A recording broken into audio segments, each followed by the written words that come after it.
Hi, I'm Jeremy Crosby. And I'm Nick Boucher. We're your hosts for the program that's all about your city, Talking Fitchburg. Every weekday, we pull together the news, events, and information you need to stay on top of what's happening in the city of Fitchburg.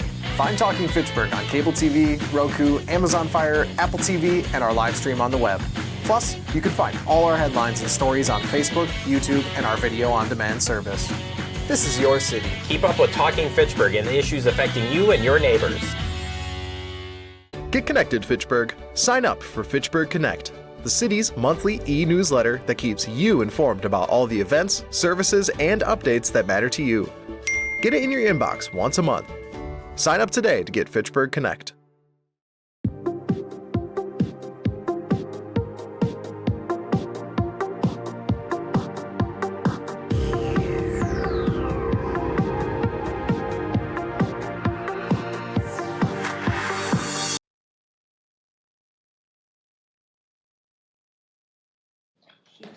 He plays games during the meeting. He's a multitasker. All right, The agenda is very complex. we are ready to call this meeting to order, April 2nd edition of Fitchburg Parks Commission. We're going to start by new process we're going to go through here, new systems. We're going to take roll call attendance, each meeting. So we'll start with that. And just going down off of my list here, Aaron? Christopher Cabrero? Here. Heidi Reynolds? Here. Sue Easterday? Here. Sam DiMaggio? Here. Dave Herbst? Here. They're all present, wonderful. All right, first agenda item is approval of the minutes. The one thing was noted is that there was an incorrect date for the year. That has been changed. We also have Patrick Cheney registered to speak on this item. Come on up, Patrick.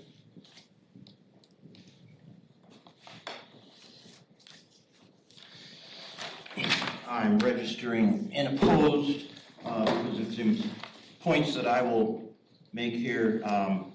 The others in attendance is incomplete and selective. It doesn't acknowledge the mayor attended your meeting and others attended. And I noted that there are several public comments that is listed as N/A. Does that mean not applicable, not available, rather than the usual word none? That is all for me. All right, thank you, Patrick. Any other comments on the minutes from the March meeting?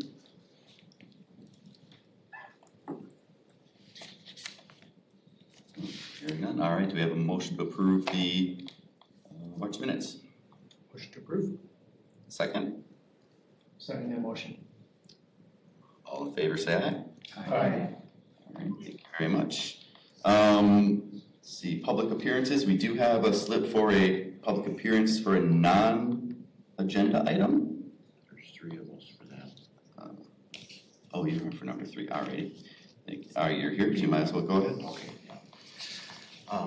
Yes, that agenda item was for the March minutes approval. I want to mention for the February minutes approval, as of less than an hour ago, the February minutes listed are still listed as draft. It is the old version. There are no edits or changes made to it since this was discussed at your March meeting. It also has the old original version as opposed to the February minutes in the packet, which the commission would be reviewing and approving, has corrections for the members, that being the appointed quorum voting members listed specifically. But no other approved amendments have been made to those draft minutes yet, as of an hour ago. And it has an incomplete list of others present. Patrick? I could provide clarification if you would like. Sure. Updated on our system and on base after those minutes were amended. I'll just have to update them on the website is what's posted. Okay, sounds great. Thank you for that. We also have Dave Carlson here of Shell Road to speak about the Quarry Hill Park Community Gardens.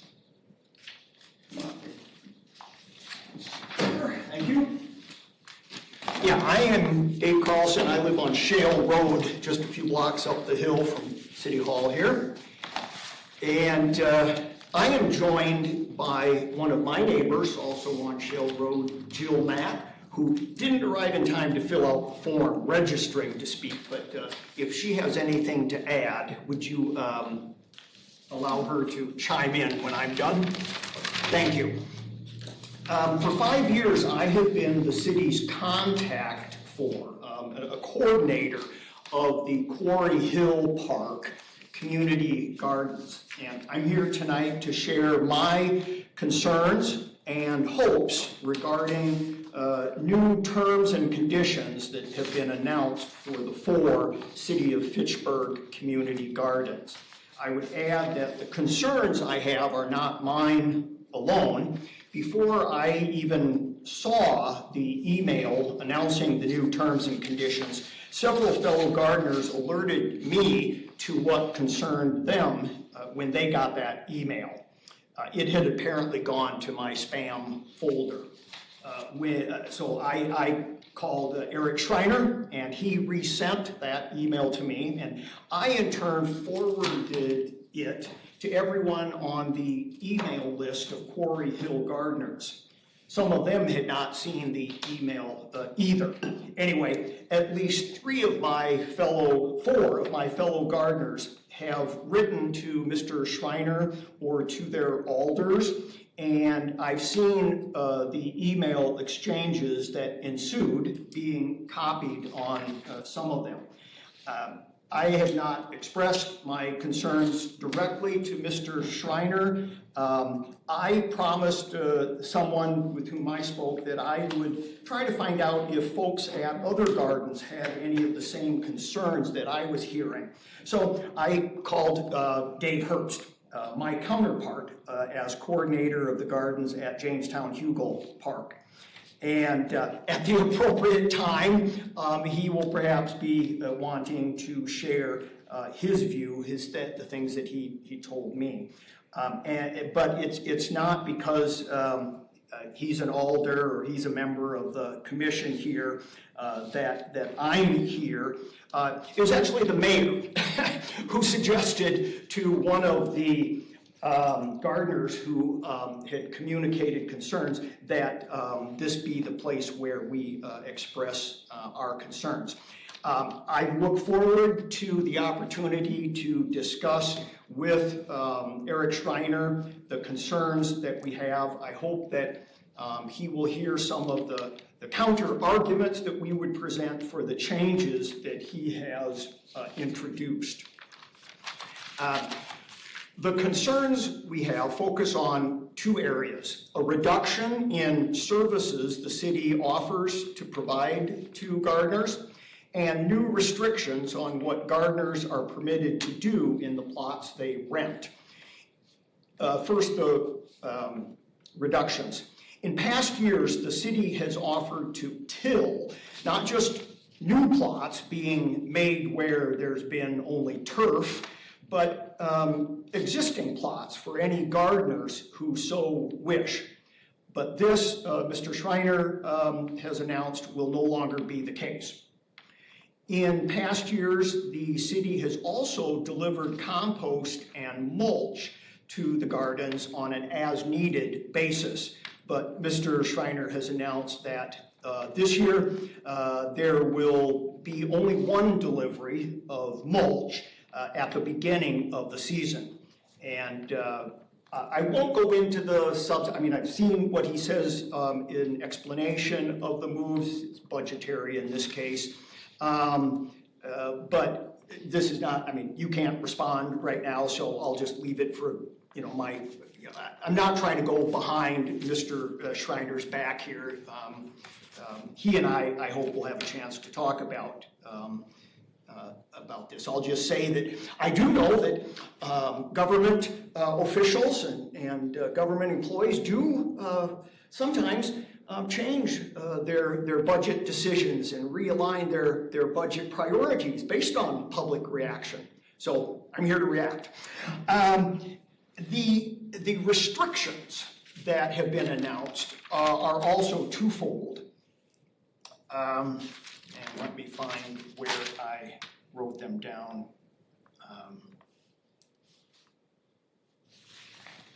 The restrictions include two that everyone that I've spoken to is concerned about. First, that gardeners cannot plant any perennials. And second, that at the end of the season, plots must be returned to what he says is their original condition. And again, I've read the justification for these new restrictions, but I'm not convinced, and I'd like to explain at the appropriate time and appropriate place why.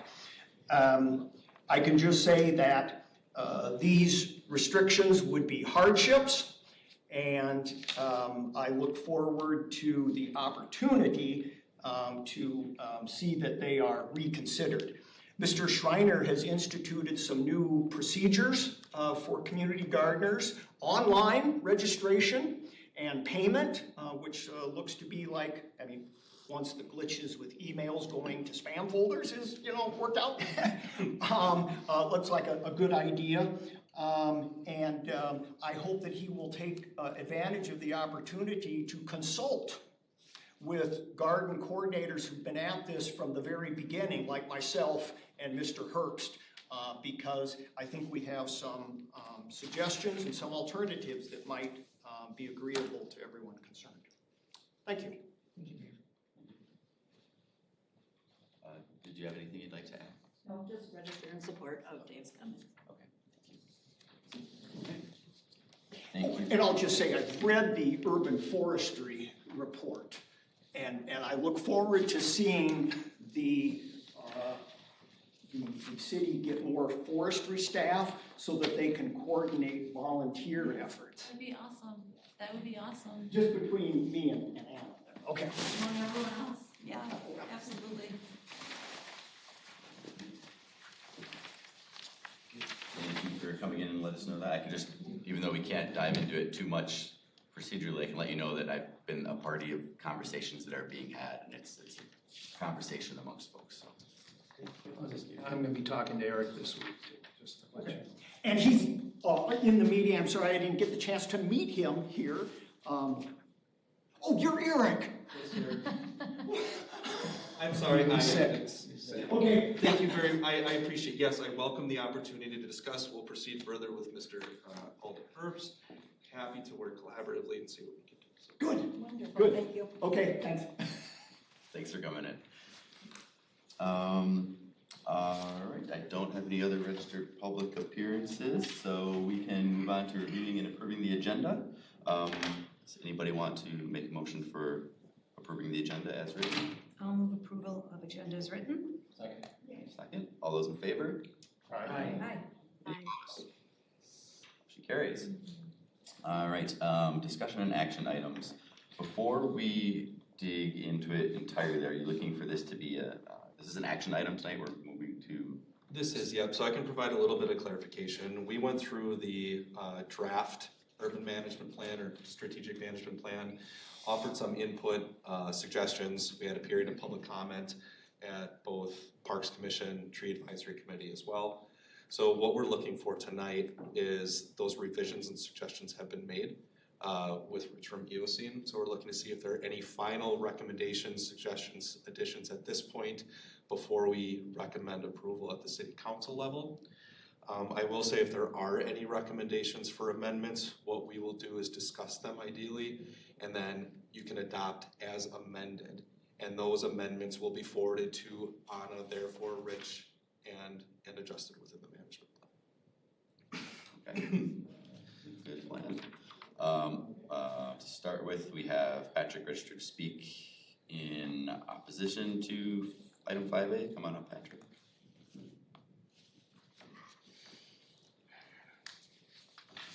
I want to register opposed to this.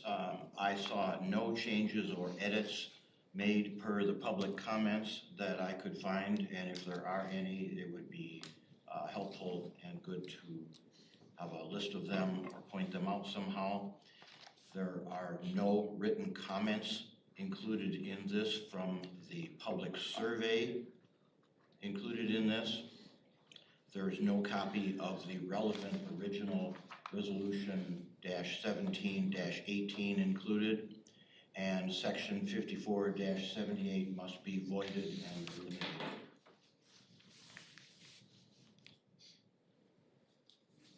Alright. Let's see, so just making sure we move through this in the right order, we can take a motion and then have discussion on amendments, or do we need to I think you could just have discussion, I think it would be, discuss that we can discuss potential? Dave, can you provide a clarifying point on that one? I think you should make a motion to approve and then bring things up and then, all right, and we vote on those amendments. I think Amendments. We won't vote on them individually, hopefully we can discuss and then have a final acceptance of amendments. So before we get into that then, does anybody want to make a motion to approve the strategic urban forestry management plan? I'll second. Second, all right, so now we can open discussion. I know that Sue, you had some things prepared, so would you like to lead us off? Sure. I will pull this up on the screen for Heidi as well. I'll follow along to your comments, if you just give me page numbers and stuff like that, I'll follow along as best as possible. The first thing I saw was that when looks like when the rearranging was done to create this posted version, a photo accidentally got superimposed over the top of the page that lists the project purpose. So when the photo does get moved, which I'm sure is easy enough, then the project purpose is there, but we can't see it on our posted version. It's the same project purpose that was there all along, but I'd like to add a sentence to the project purpose. Can you provide a page number, Sue? The page number for the project purpose, it's III, is the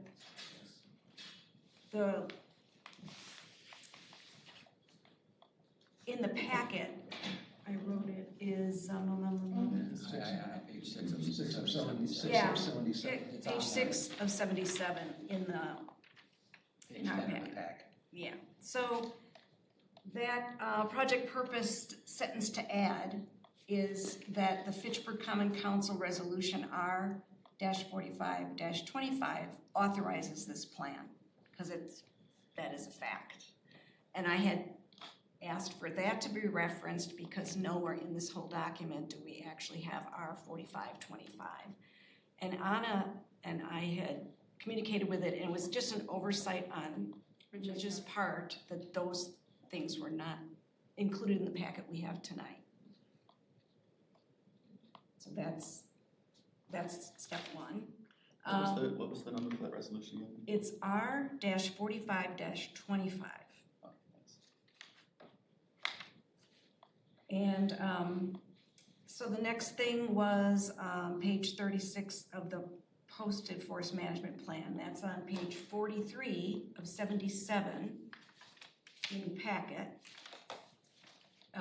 It's goal 3, objective 3.1. I was wondering if we could just add the words wildlife and, because we talk about implementing a city woodlot management policy that manages woodlots for desirable plant communities and minimizes undesirable species abundance. I just wanted it to say for desirable wildlife and plant communities.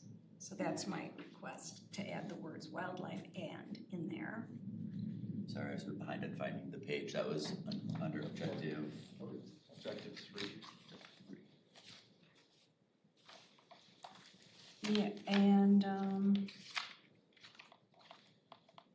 the next one is similar reasoning. On that same page, there's a goal 4, objective 4.1 policy, and the word wildlife habitat could be added where it would read policy, implement an I-tree ecosystem study using the existing city tree inventory to assess the impact of trees on stormwater retention, air pollution reduction, wildlife habitat is the words to insert, and related monetary values. So that, Can I just make a comment? So iTree does calculate those specific things. okay, So, I mean, we could put it in there, but I don't know how we get, I don't know. if it doesn't fit, it doesn't fit. I'm happy to Yeah. suggest that. If it fits in the first one, it sort of takes care of the issue.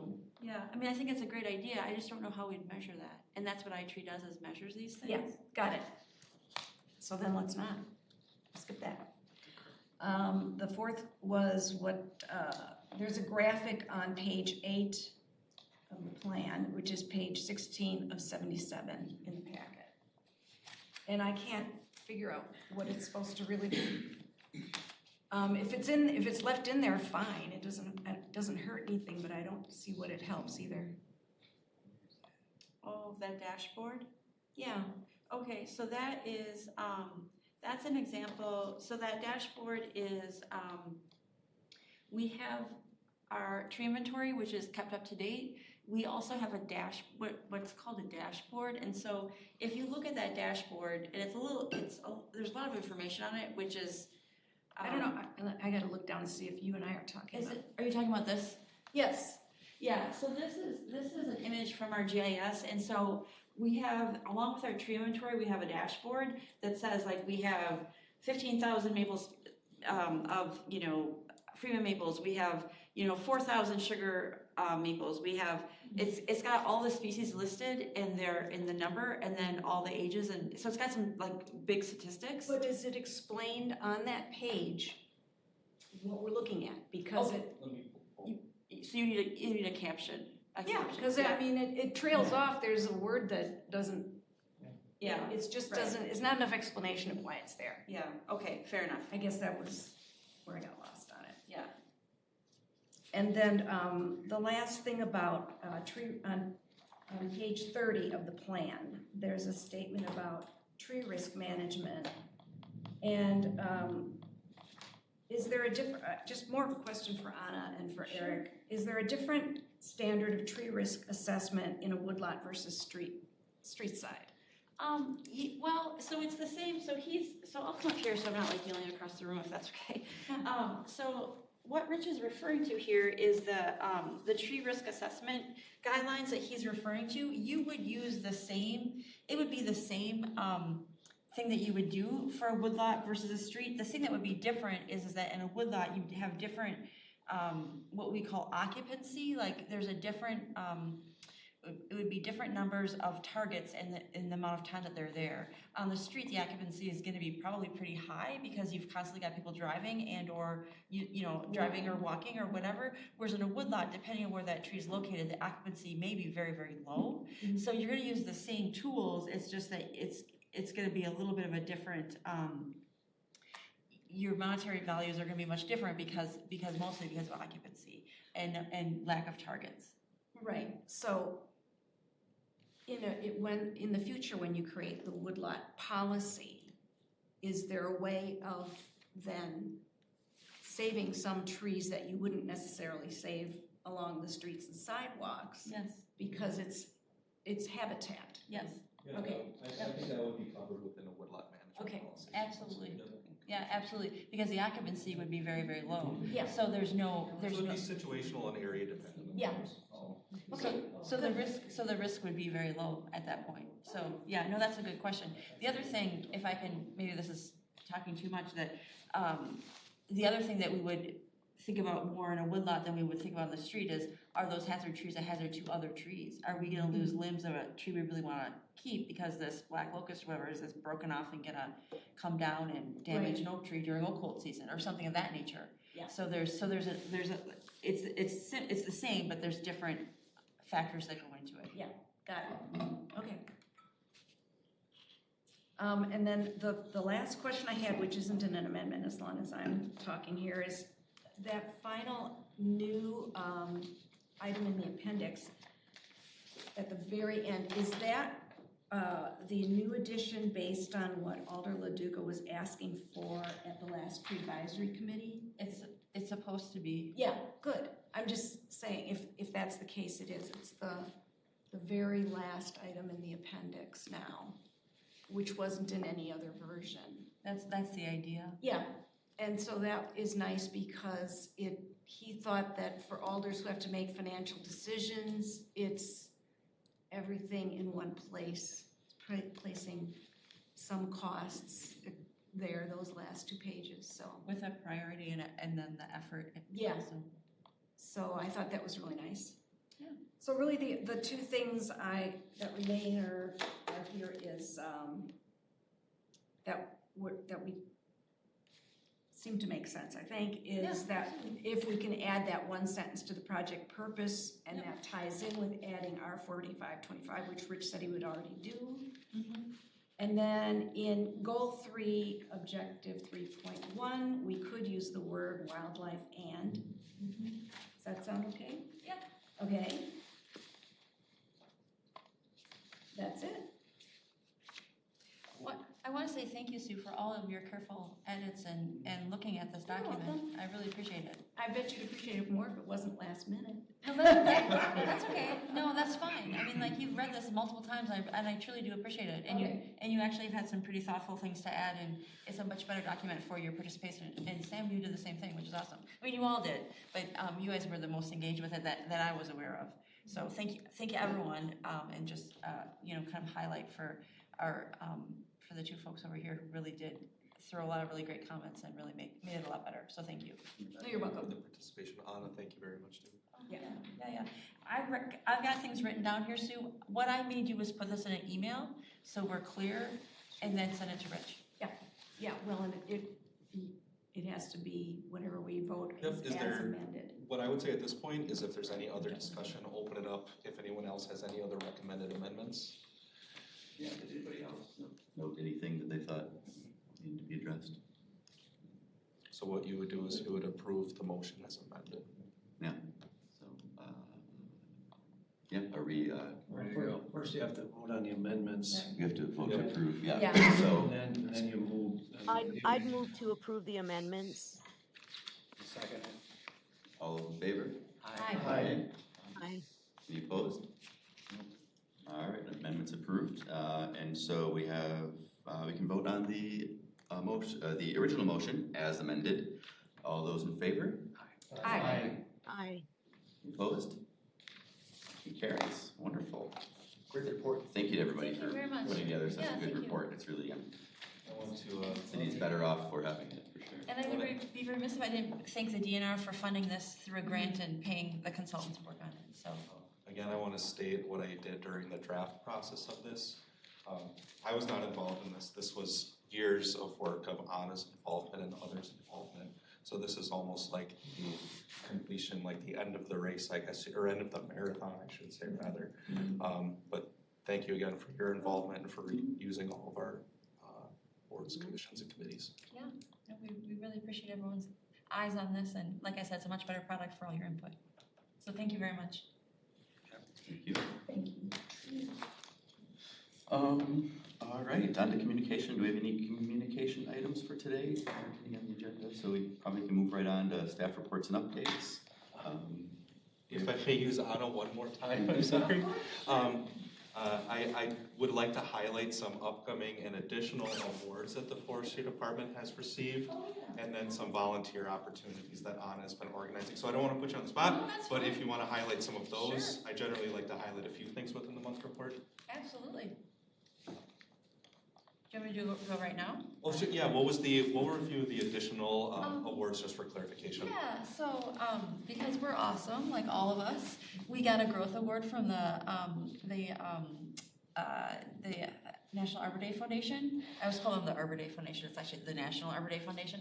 So we had a growth award, and that was mostly for, which is why it's in the report, mostly for our upgrading our work order system to be a work order system that's tied right to our tree inventory. So as we're doing tree work, it's tied right to the inventory, and when the guys who do the work, when they get the work order, it isn't just a piece of paper that's got, me scribbling on it. It's actually on a tablet, and they can see exactly what the work order is, and they can see the exact tree in the inventory in relation to everything else, which makes us more accurate, more fast. They also get a map of all of the work orders at the same time, so they're pretty good about routing themselves because they know the city so well and they're pretty efficient with their time, but they can actually just see the map of where everything is, so it's just that it takes a little less effort for them to route themselves. So that was that, and also this project was what we got the growth award for. So, and that's our second one in a row, which is pretty amazing. So thank you guys for all the support in doing that.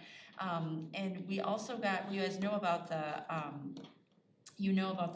Gold Leaf Award that we got. That's I think kind of old news. But and we also retained our status as Tree City of the World, which is great. We're only the third, and we were the second in Wisconsin. Now there's only 3, Milwaukee being one, which is sort of, they're a whole different they're a whole different level than we are. So that's really quite impressive. And then upcoming here in April, we're going to have some volunteer opportunities in Dave's neighborhood again, in Western Hills Park. We're going to be planting some trees. And this is a continuation of that partnership we have with the Urban Tree Alliance. It's federally funded. We all keep thinking that money is going to be revoked, but it hasn't been. So last year we planted, I think it was 109 or 111 trees in our healthy neighborhoods. We're going to do the same thing again this year, which will be, so we're going to kick that off in Western Hills Park on Arbor Day, which is April 25th. So if you're interested to come and plant some trees, we will be planting trees in Western Hills Park on April 25th, starting at 10 in the morning, probably till noon. And we don't have a ton of trees to plant there, but we're going to be replacing ash trees that were lost. And we also lost several spruce and I think they were all spruce trees, Norway spruce, to Rhizosphaera, so we had to take those out. And the idea is just to get more tree cover in that park and make it as good as it was when we had ash trees in there. So that's going to be one of our kickoff projects. And then the Urban Tree Alliance is going to finish tree planting in Southdale, in Maple Lawn Heights. They're going to put a fair number of trees in Hugo Jamestown, on the road, King James Way, and also on Trace Way. So now that the hub is finished, we can finish planting trees where there was quite a bit of construction last year. So, and all of that is funded with a federal grant, which is pretty amazing. And it's going to be, the trees will be planted by Operation Fresh Start. So it'll be, yeah, it is a cool project. It's good to be doing this again, even though in theory the money got yanked, but it didn't. So I don't know what to say about it. Anyway, so. Thank you very much. Hickory, we're doing one on. Yes, Sam, yes. Thank you for the reminder. And on Earth Day, which is, so we're celebrating Earth Day. Thank you, Sam. How could I We've been doing it for several years. We've been doing it for several years. So just to back up a little bit, in 2023, we got a Gold Leaf Award for chicory, which was awesome. And we are continuing that project, and we will be planting trees in Chicory Meadows on the 24th, which is a Friday, again from 10 to noon. Volunteers from DNR are coming to help with that. They'll also be doing some invasive removal work, and among other things, just to keep that project going. And that is actually paid for by a Million Trees grant. So the whole idea in that park is we are replacing the invasive cover with native vegetation, which has been going really well, and Sam has been one of the leaders in that effort. Thank you very much.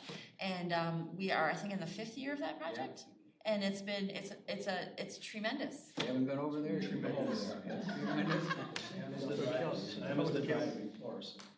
Yeah, so you have to be, yes. So It looks like a mess right now, but hey, it's gonna get. No, that's okay. And part of it is we can't get in there to clean up brush because it's too wet. But at any rate, so if you're interested, come on out. And if you just want to hike in those parks afterwards to see what's happened, that's fine too. So.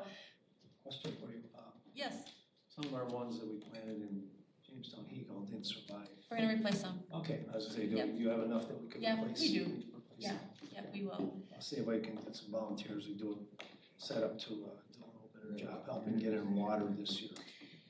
Hugo Jamestown actually has Amur maple that we need to take care of. I noticed it like 2 years ago when we were in there with Operation Fresh Start and Urban Tree Alliance. I'm like, is that Amur maple? I'm like, oh my goodness. And then there's all these Amur maples in there. So they don't have buckthorn like you're dealing with, but they have Amur maple. So it's just a different flavor of different fun. Yeah, and a little bit.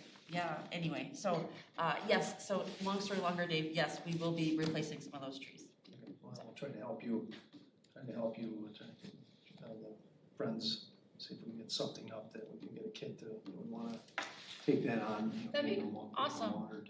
Yeah, the kids enjoyed watering them last spring, and then we had Urban Tree Alliance watering them, and we did lose a few, but we had pretty decent survival. you know, we have the fountain, you know, we put the fountain out by our community garden, so it's much easier to, we have a lot of holes there too, so. Yeah, I was saying you can put the hose on, which is nice.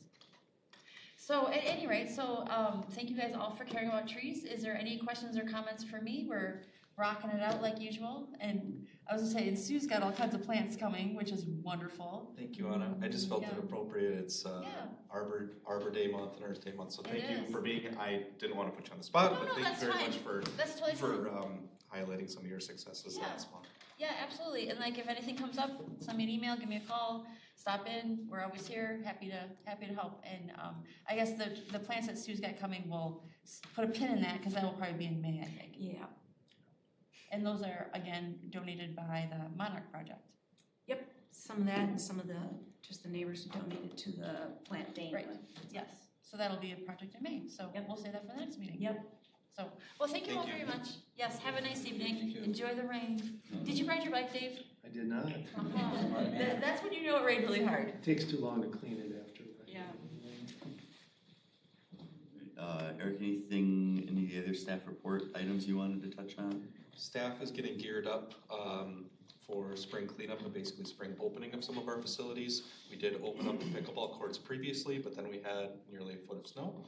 However, they do remain open at this point. They're slowly doing restoration work from plow damage and stuff like that that's normal about this time of year, and making that shift from forestry operations into some of our seasonal parks maintenance. We do currently have a vacancy within the department, being a lead worker. This was a long-term retirement. Mike Mayhall was our retiring employee, nearly 30 years, I believe, in fact, over 30 years of service with the city. So what we have at this point is 2 LTE positions that have come on early to hopefully fill that vacancy for the time being. And we are holding interviews for that position next week, Tuesday. Our goal is to have someone in place before the end of April so we can get them acclimated with some of the properties before they really hit the ground running in May. But that is coming up and been a decent amount of time as well. So there's that shift. Yes, actually, we had a fantastic amount of applicants. We had 22 applicants initially. We will be interviewing 9 applicants at this point for the first round interviews. There will be 2 round interviews after that point. But I expect ideally a 2-week process. We'll kind of know who we're filling that position with. So we'll see. What we're doing at this point as well is we're finalizing some of the bid documents for ongoing projects at this point, mainly being Swan Creek and Wildwood South. So they're under final engineer review at this point, and then after it passes engineer review, we'll start preparing some bid documents and get those projects out to bid. This also includes the inclusive shelter that you guys discussed at McKee. And then the last being Southdale. That would be an upcoming concept for you guys to review at the next Parks Commission meeting. After it passes at that point and council approval of the renderings, that would be our next project that we plan to bid. So up and coming, and hopefully we can get some of those projects rolling at this point. Yeah, yes, sir. I should have asked Anna when she's here, when she was talking about the work order system, does that, is there a link to the guy's timesheet so you can track how many hours, you know, we're spending in forestry or? There's categories that they put in their timesheets for general forestry operations, so it'll be like stump grinding versus tree removals and stuff like that, so that's how it's tracked. So it's still tracked within Paylocity, our internal payment system of what time is spent on tree removals. The work order system is more of a geospatial type thing. So when Anna receives, let's say she's inspecting something or receives a resident input, or based on her inspections, there's a tree that needs to be serviced or it's scheduled for removal, she can dictate that, place it on a priority list, which then refers it to staff. How it really helps is, like I was saying, the geospatial aspect of it. Obviously, we have a huge geographic area. If staff is performing forestry operations, we don't want to pull them from other duties that they're performing. We want to keep them consistently performing forestry operations, and then they can target certain quadrants or certain areas of the city. So it really helps them do that. And it also is a completion report for us. So we can say, all right, what areas have we not hit yet? What do we need to focus more on? It's really basically a scheduling and spatial aid really for the staff. So I think it's really been helping a lot. It also helps us to relay information as well if we know what has been completed and what hasn't, as well as the urgency of some of those projects. So when we had those windstorms that accompanied that snowstorm as well, some things that were not priorities at that point got moved up high priority list because we had potential, wind damage and stuff. So it's been a really beneficial beneficial system. I see this being in its infancy. I see potential integration with stuff like athletic field maintenance and reservations for preparing ball diamonds. It could potentially be used for that. So staff could see what diamonds on what days they need to prepare at what base distances. So I think it's in its infancy, but we have more opportunities I think that we can use it for. Thank you. Yep.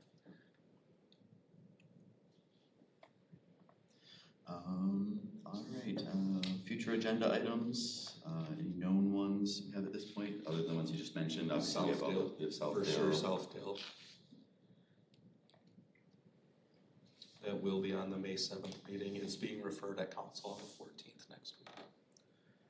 Looking forward to seeing that. Can we talk about the maintenance issue at some point in time? I mean, we brought up the inventory and the fact that Yes. we brought up Yes. the fact that you've got 800 acres to manage. There are, 95 facilities if you count all the tennis courts and ball fields we have. Yep. And then n number of miles that you have for around the bike paths. Yeah, actually, I can give you let me see if I can prepare something for May, kind of do more of a presentation I mean, style. my whole point, not only just establishing some sort of priorities for somebody to work on it, but also, you spend $1 on a capital budget, and you're spending $3 to $5 on the maintenance side of it. So the only way to fund those things is, unless you guys can correct me otherwise, is we have to have an increase in the capital budget. You can't get that out of the developers. So we have to go back to city council and ask city council for the $3 to $5 additional for maintenance that's ongoing into perpetuity. I think a good way to propose that is, I think that's gonna be a constantly evolving system as well, an updated system, obviously. So as we do things within the parks, we'll continue to update that inventory. However, it is not, to your credit, to the point to where it needs to be to actually be an aid for the most part. But I would like to provide kind of like a status update on where we're at right now and what we're kind of using it for. Would that be adequate? Yeah, I mean, I'm thinking it's And good let for the us to program walk have a through. discussion tool. I mean, certainly as taxpayers, we don't necessarily want to think about the problem of maintenance down the road, but it needs to be planned for at some level, right? So what somebody helps- needs to ascertain what those ongoing costs need to be, and then how taxpayers are going to assimilate them. Because there's no impact fees like there is in Madison, where they get sufficient dollars to do this kind of stuff. So we should, as a commission, have some understanding of what it is that we should ask city council to do, based on some set of numbers that we all, as park people, realize there's a whole lot of stuff that's not going on, right? We got the new parks that are in one tier, and we got the old parks that are in a different tier. There should be a standard that our parks should be, a minimum standard that we should maintain these parks. And we should, as a park commission, identify what the maintenance issues are, and then go to city council and say, here's what they are. Here's what we need to do. Here's how much it's going to cost. Otherwise, why are we here? I don't get it. I raised that the last time, and Chad indicated, you're working on that, you can say, what's the replacement interval for playground equipment? What's the replacement, or that they were working on getting that all outlined, and then we can have from there, you can see, well, what's it gonna cost us a year, I can provide a bit of update to your point, Dave. So Public Works, how they did it was a equipment or inventory replacement cycle. Everything is an expected lifespan with an expected cost. And what is that ongoing cost per year to accrue the associated cost to replace it when it does come time for replacement? Parks was not previously using a replacement system in the past. Each department ran their things independently. With parks being under the umbrella of Public Works, we have adopted that standard practice of implementing a replacement cycle and a replacement schedule for inventory. We're starting off initially with playground sections, internal trail systems, and at that point we would deviate to equipment. Equipment basically meaning operational equipment, maintenance vehicles, all of our equipment, stuff like that. And then into shelters. Shelters will be drastically different just because there's a huge difference between, a 20 by 20 small shelter versus the McKee Farm shelter. So we are working on that, integrating it into the replacement cycle that Public Works has adopted for their capital process. Sorry, that was kind of long-winded. No, I hear you loud and clear. Well, I mean, you already saw it, right? Your Chicory, that's what happened, That's what right? happened. People came out of the woodwork all of a sudden now because they were pissed off. Because nobody at the city had planned for the fact that they needed to upgrade those tennis courts. And they hadn't figured out that there was some additional things that needed to be done there, because it's a really old park. So these are the kinds of things I'm talking about. And not maintained them, though, that's why it drove a premature replacement. Well, they just keep kicking the can down the road, right? That's what happens when you don't budget for something. You say, well, we'll push it off, right? And that's what happened how many times at Chicory for the playground equipment, for the shelter, for the tennis courts, it goes on. And that's not the only park I'm talking about. And for the buckthorn and the honeysuckle. And for the rest of it, right? So all these things we need to decide what are the priorities and then go to city council and say, okay, do you want to fund this or, do you want to do a tax increase for this or don't you? Right? Or figure out how to do this. Or then you go back to the public and say, we presented it, you guys didn't want to pay the increased taxes. So do we have CIP for park replacement for equipment? Excuse me, what was the, did you We have clarify the question? CIP for park replacement for equipment, right? As of now being drafted, yes, we did not in the past. There had been some things implemented for tennis court in the last couple of years, but not for everything. Not a consolidated replacement cycle, that's what we're just now initially implementing. And it's mirroring off of consistent public works style of replacement cycles. So what it is you assess the expected or realistic lifespan of something. It can be reassessed if you have to implement replacement sooner. And it can also be pushed back if it's determined it is not a priority, to Sam's point. But it is adopted like a general replacement, usable and expected lifespan of something. And how that's calculated is per year cost. So instead of 20 years from now, we are expecting a monstrous cost. What is your expected yearly investments that accrue up to the point of inevitable replacement? Does that kind of make sense? Mm-hmm. And that didn't exist in parks in this department before. This is the very first year of implementing those replacement cycles. The easiest one, honestly, is playground equipment. It's easy to see, it's high profile, it's easy to look at, and easy to find manufacturer dates. We can go back and pass bids for that information that wasn't collected. Like when was it installed, what was the cost at the time, what was the manufacturer. That wasn't in one consolidated document replacement cycle, so that's what we're rehashing, I guess, to get it into that same replacement cycle. But those funds are there for that purpose, for that process, through CIP, correct? No, this is staff time. Oh, this is staff time associated. I mean, that goes directly to your other concern, you're talking about Kids Crossing, right? Should we have spent $1 million to update Kids Crossing? Could that money have been spent somewhere else? Could we have done something less with Kids Crossing and use some of that money to fix up another playground? Again, I mean, these are questions that we as a park commission ought to be able to have some input on, to go to city council and say, we've looked at all these things, these are the priorities. And they can disagree with us, you can tell me, Sam, I don't agree with you, I'm gonna put the $1 million over at Kids Crossing. But until we have the information and the data and the priorities, or some clarity to that information, then we have little or no, we really can't make a comment about it other than rubber stamp whatever it is that city council wants us to do. All right, I'll get off my soapbox now, sorry. Normalizing, we're trying to normalize, looking at the intervals and we're starting with the equipment, playground equipment. And the nice thing is expanded to other things. So I think we're making the effort to get, here's the number, whether it's, I have to go and tell my residents, all right, it's gonna be $10 a person extra, this is what we see to maintain. That's what we're working towards that. Right, I mean, you got what, 50,000 households in Fitchburg, how much it's gonna be per household? In the past, it was $50, $100 a year more? Just juggling. You tell me. So what I can say is we're at least not reinventing the wheel. There is a template that has already been in place with other departments that we are copying. That's nice. We can plug and play the information. So that's very helpful. The problem is tracking down some of that information because it wasn't, overseen by a standard operation like Public Works. So each subdivision of Public Works, streets, utilities, stormwater, whatever, they would follow the same policies and practices for capital plan. Parks was a different entity at that time. So honestly, being absolved within Public Works is going to help streamline those processes. We have a standard practice to follow now, and like I said, it will be continuously worked on. I don't know if it will ever be complete. It's an ongoing assessment.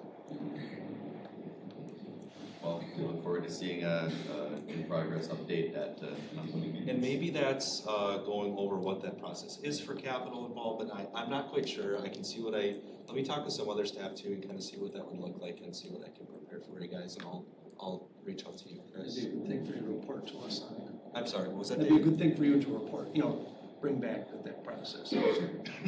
Yeah. Right now, it's mostly what the mayor puts in there. Well, any mayor or council member, whether it's TID closure funds or amendments to the budget, they have ideas that they approve and the money is spent, and no one has ever said, gee, we really think we should do it. We don't talk about it here, and we should be. You're operating without our. Right.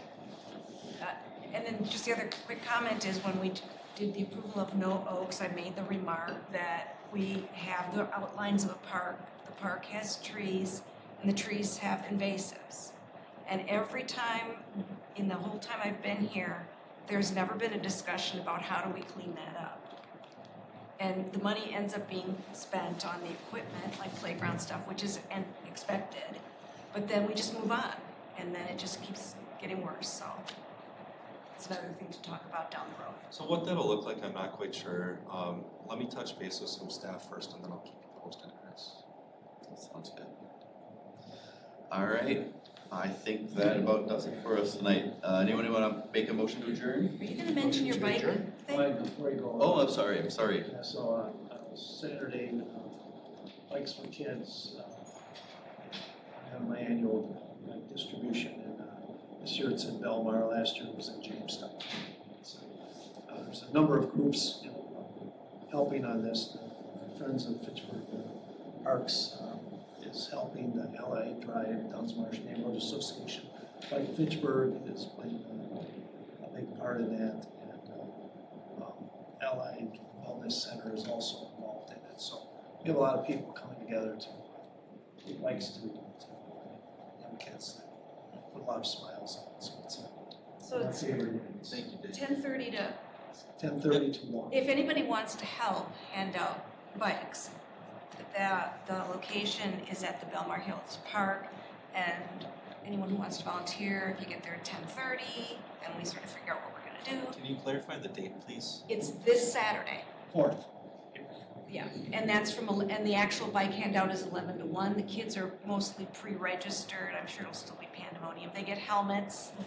We've created a handout with QR codes in Spanish and English for safety information. So I've never helped with it before, but that's what's happening.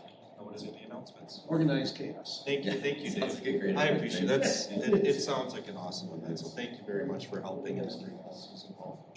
Pray for dry weather. We're not Yeah. this. Hopefully not. This is going on. We've asked the Boys and Girls Club if we could bring the bikes into the gym, and the kids could pick them up.